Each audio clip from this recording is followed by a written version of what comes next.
I want to talk today about consciousness and what it is, and indeed, if it is.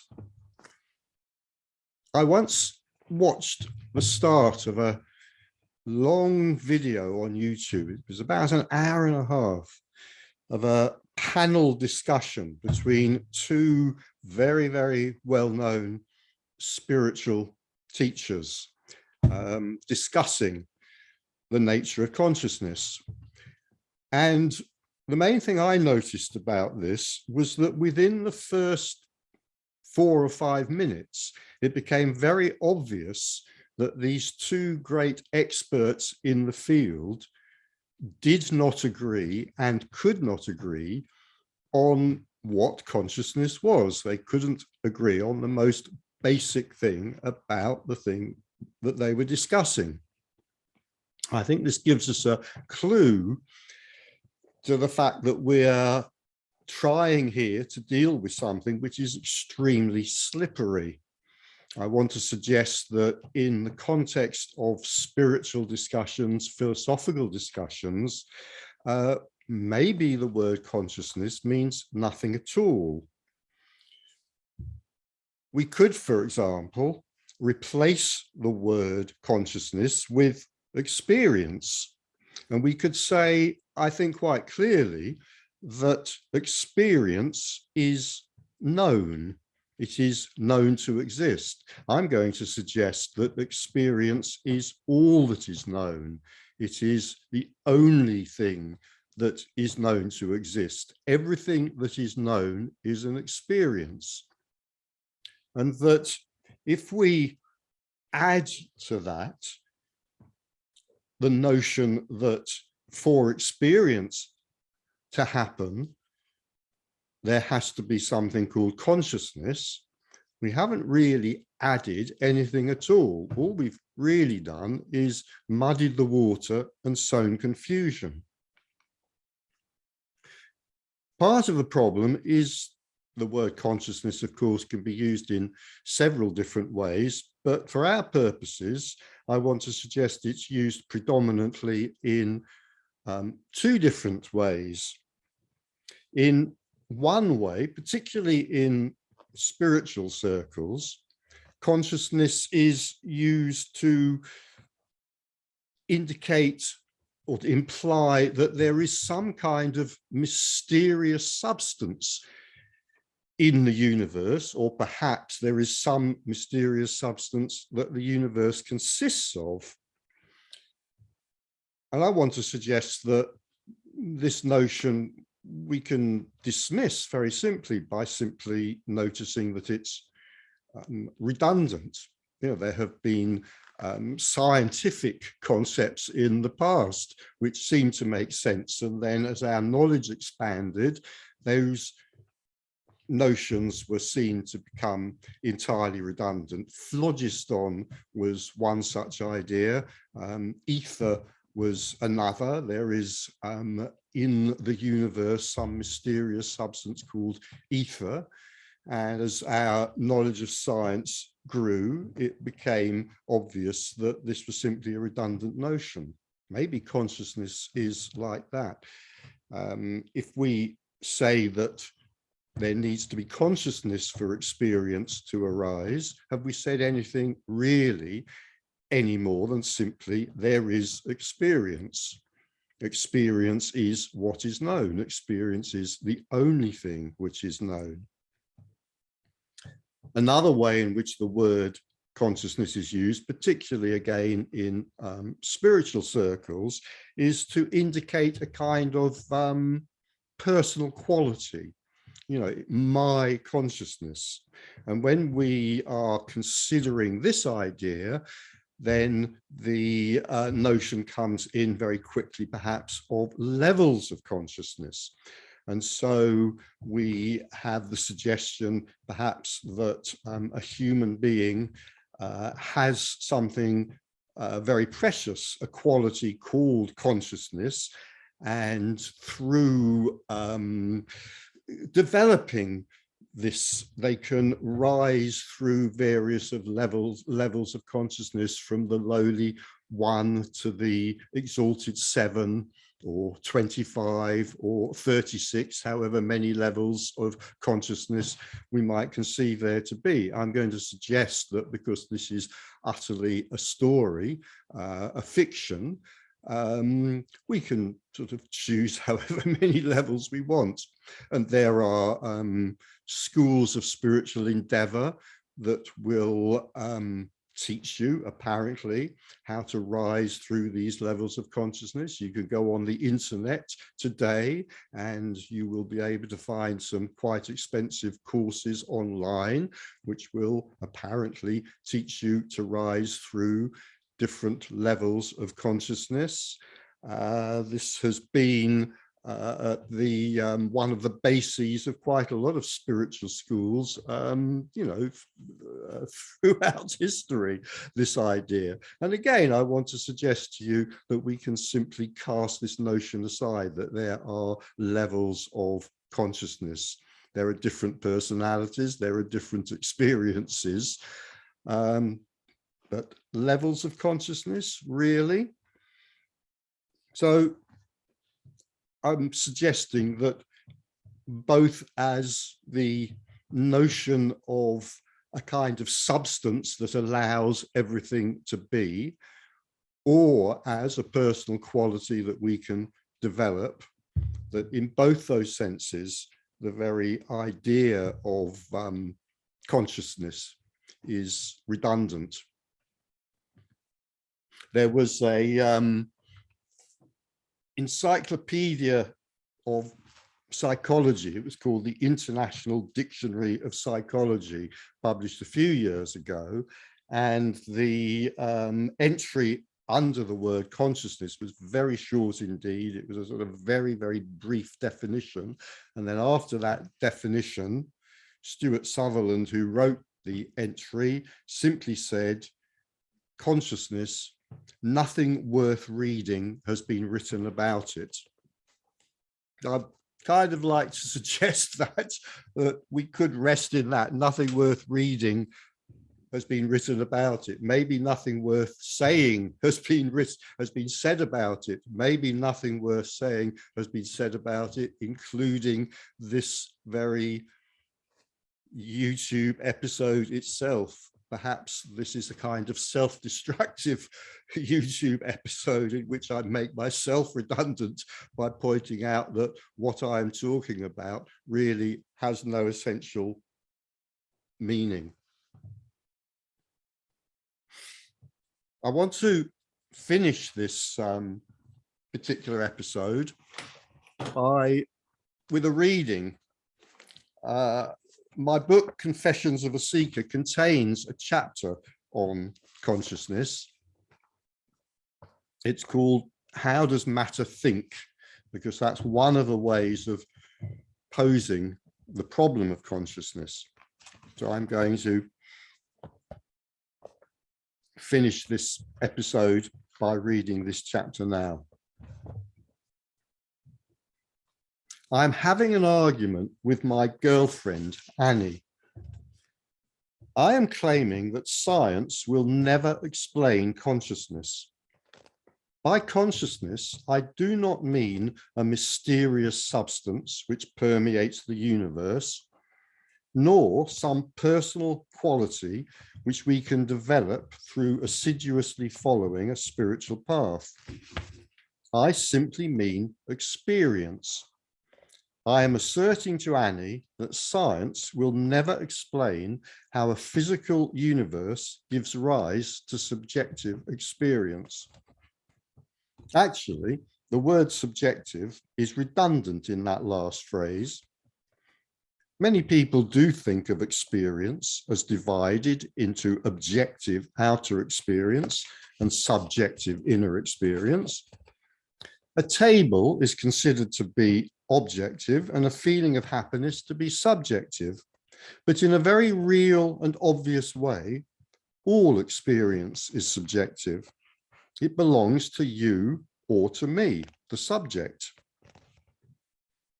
Some people prefer to use the word awareness to consciousness, but that can sow confusion. Awareness can be taken, like consciousness, to refer to a mysterious universal effluvia or a personal quality that can be developed. This can lead to all sorts of tiresome and stressful teachings designed to increase our awareness or to raise our level of consciousness, when actually all we need to do is wake up in the morning and there awareness is. The ultimate free gift, the gift of experience. Experience of what? Experience of phenomena. Experience of phenomena is all that we have. So the question that Annie and I are arguing about is, how can physical matter give rise to experience? The neatest way of putting this that I have ever come across is, how does matter think? We can phrase the problem in other, even more perplexing ways. How does matter have emotions? How does matter feel empathy? How does matter love? These questions indicate that the mystery is very deep indeed. Annie believes that science has already solved the problem of consciousness. She points out that neuroscientists have greatly increased our understanding of what goes on in the brain when experiences happen.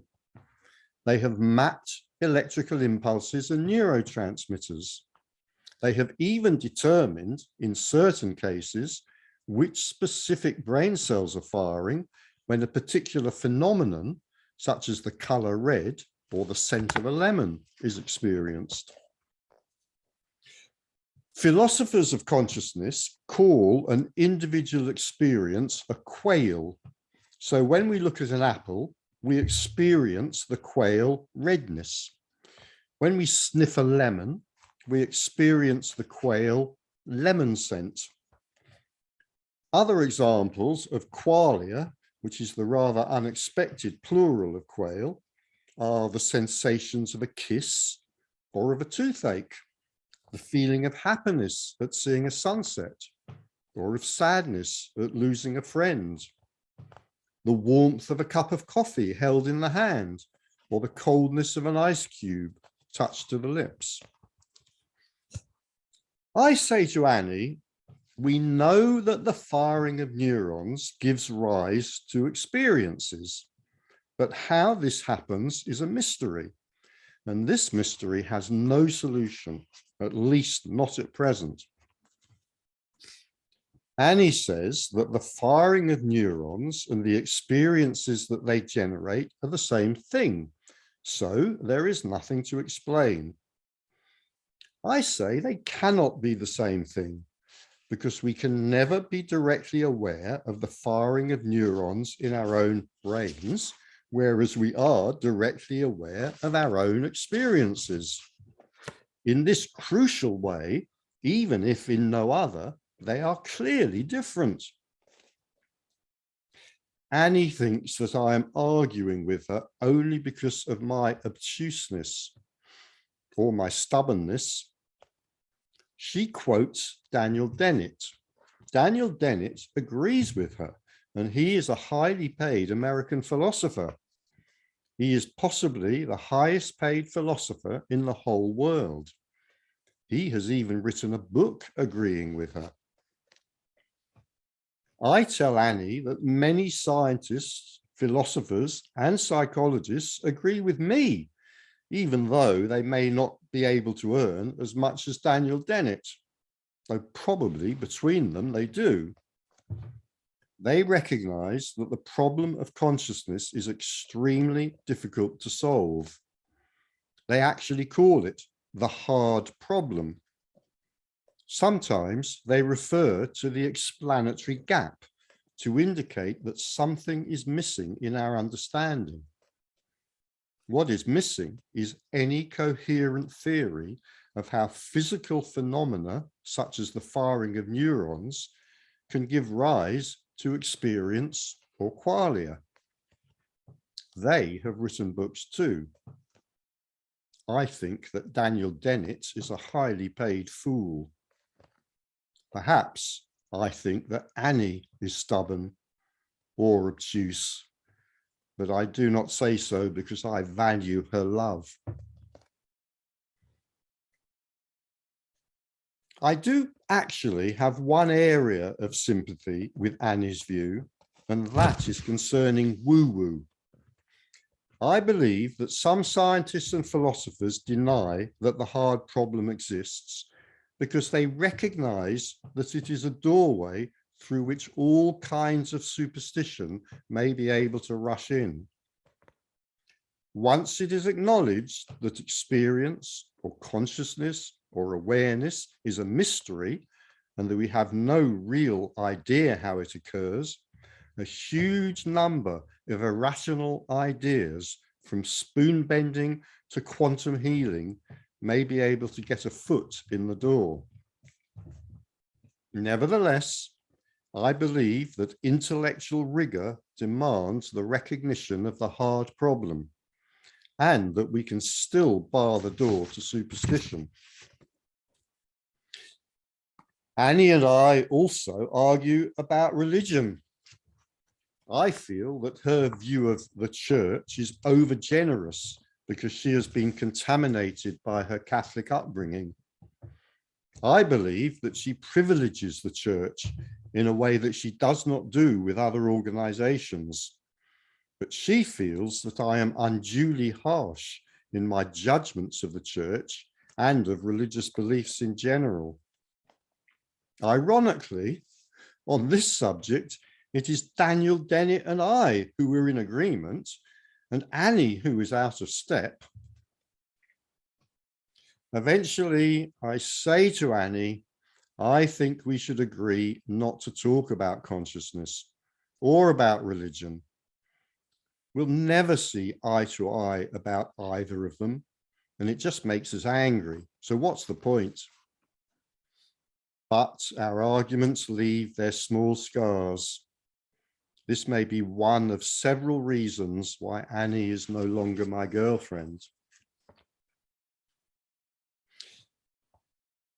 Many philosophers, neuroscientists, and psychologists acknowledge that they have no idea how physical brain activity gives rise to experience or consciousness or qualia. They do not really even have any workable theories about this, and no way to test them if they did have. Some scientists and philosophers claim that consciousness may be explained eventually through quantum physics.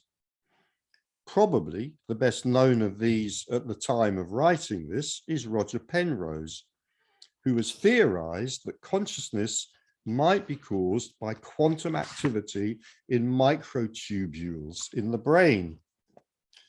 But as one critic, Patricia Churchland, has pointed out, Penrose's theory has about as much explanatory power as declaring that consciousness is caused by pixie dust. Now, some philosophers posit the theoretical possibility of zombies. Now, a zombie in this philosophical sense is a being which behaves exactly as you and I do in every way, but it has no inner life. For a zombie, there is no experience, no consciousness, no qualia. In other words, the lights are not in. There's nobody home. There seems to be no reason, at least in theory, why such zombies could not exist, nor any reason that we know of why physical brains should give rise to the experience of consciousness at all. Actually, of course, we each only have direct experience that we ourselves are not a zombie, but it seems reasonable to give others the benefits of the doubt. Some philosophers and neuroscientists think that the problem of consciousness will never be explained by science. I agree with them.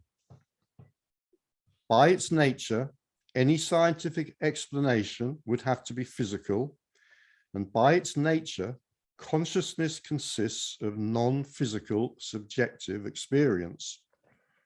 This is that damned explanatory gap that I referred to earlier.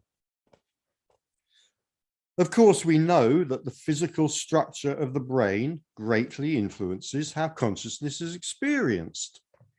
For example, the kind of subjective experiences that we have can change radically when the brain is damaged by accident or by Alzheimer's disease, or when its chemical balance is altered by drugs. But what the actual connection is between the physicality of the brain and consciousness itself remains a mystery, and is likely to remain a mystery for a very long time, or perhaps for eternity. And then there's added to this an additional note about Daniel Dennett. Since writing this, I have developed a more sophisticated theory to account for Daniel Dennett's obtuseness where consciousness is concerned. It may be that Dennett is himself a zombie, in the philosophical sense, of course, not in the voodoo sense. In that case, lacking any internal subjective life, the notion of inner experience would naturally make no sense to him. A philosopher friend of mine has suggested to me that Dennett's mind may in fact be a sophisticated AI bot. But of course, so might my mind or yours. However, let's not disappear too far down the rabbit hole at this point. And if you object to such a rankly amateurish philosopher as myself going up against a highly paid professional like Daniel Dennett, you could refer to some of Sam Harris's YouTube videos on this subject and to his writings. Harris offers a much more sophisticated critique of Dennett's case than I do, notwithstanding the fact that Dennett is a friend of his.